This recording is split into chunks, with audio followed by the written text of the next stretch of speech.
kulankan ballaaran oo ka dhacay hotel Mansour ee magaalada Hargeysa ayaa waxa ujeedadiisu ahayd mashruuca maareynta isku dhafan ee carruurta oo iska kaashanayaan wasaaradda caafimaadka iyo hay'adaha Save the Children UNICEF. kulankani waxa ka soo qayb galay hay'adaha madaxa bannaan ee ku sugan dalka iyo kuwa dawliga waxaanu socon doonaa muddo hal maalin ah. waxa halkaasi ka hadlay agaasimaha waaxda qoyska ee wasaaradda caafimaadka Sheekh Cali Umar iyo agaasimiye ku-xigeenka waaxda qoyska ee wasaaradda caafimaadka Dr. Faadumo Jaamac Yuusuf.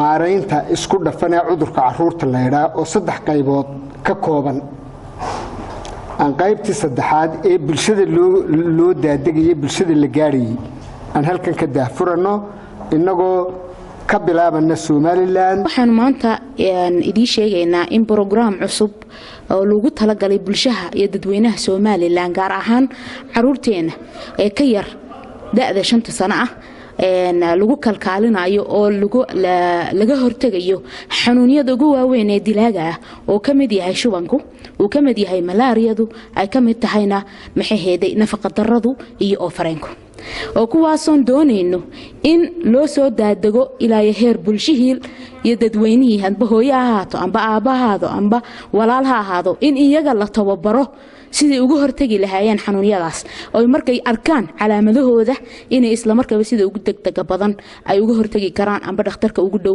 ay u geyn karaan amba iyagu dabiibka ugu dhow ay sameyn karaan.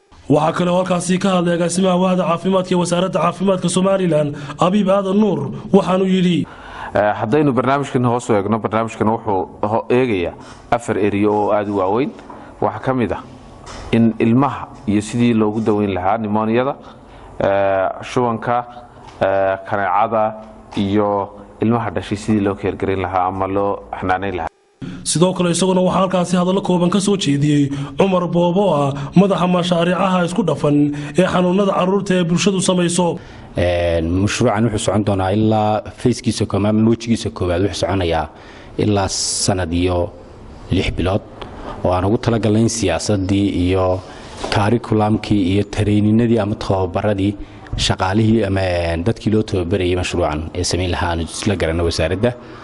waxaan aad ugu faraxsanahay in kulankayga koowaad maanta ay wasaaradda caafimaadka oo matalayo kusimaha agaasimaha guud Dr. Cali Sheekh oo ay nala qaateen mashruuci. waxa kale oo ku faraxsanahay inaan uga mahad celinayaa dadkii iyaguna la yiraahdo implementing partners ama dadka ka shaqeeya caafimaadka. kulankani ayaa waxa laga wada hadlay dardargelinta caafimaadka carruurta iyo sidii loo daryeeli lahaa.